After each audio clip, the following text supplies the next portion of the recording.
When we see winter approaching, we tend to get excited about all the fun things that we'll do when the snow falls and winter hits. We'll go sledding, we will build snow forts, we'll have snowball fights, and we'll proudly display our snowmen in our front yards.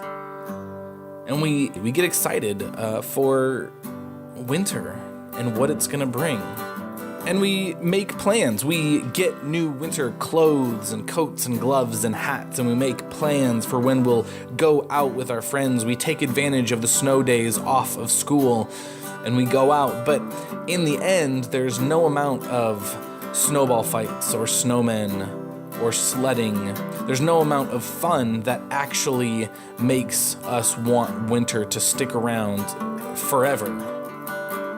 And at some point, we are done with winter.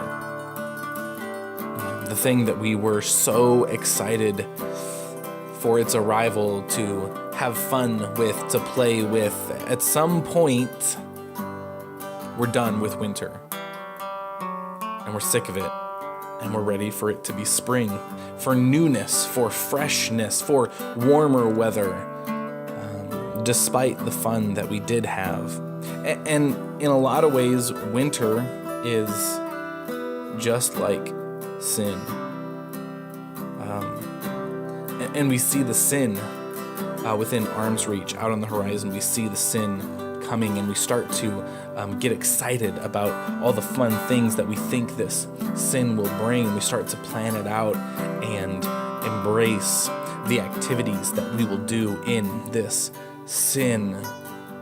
And we embrace the sin, and we soak it up, and we interact with it, and we even might share it with other people and spend time in the sin with other people. But ultimately, at some point, the sin fails to satisfy us. It fails to bring us completeness, joy, happiness. It leaves you feeling empty. And no matter how many times we experience the sin or how fun we thought it was, we'll eventually get to a point where we're ready for sin to be done. We're ready for this thing to be gone. Just like winter. Something happened this year that I'd never experienced before, I'd never seen before. You know how at the end of the school calendar, there's like 5 or 6 days that they tack on just in case they have snow days throughout the school year, and if they do, then they can make up those days at the end of the school year. Well, this year, there were more snow days than the calendar was ready to handle. They used up all the snow days. And it got to the point where we were stuck in our houses. We couldn't go out for days on end, and even the kids, I heard the kids start to say, man, I'm ready just to go back to school. I'm ready to just have a full week of school. I'm ready for this winter thing to be done.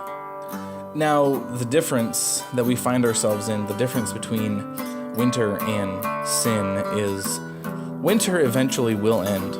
We'll get spring, the snow will melt, the cold will leave, and plants will come back to life. Animals will come out of hibernation, and life will resume like it once did before the bitter cold set in. But with sin, it's entirely up to you.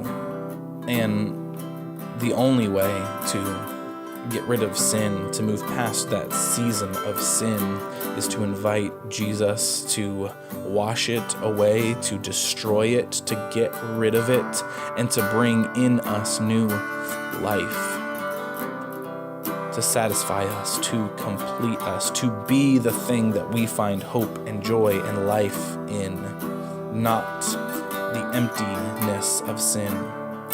And when we are finally ready and willing to participate in this newness of life with this new life giver, that will be something else.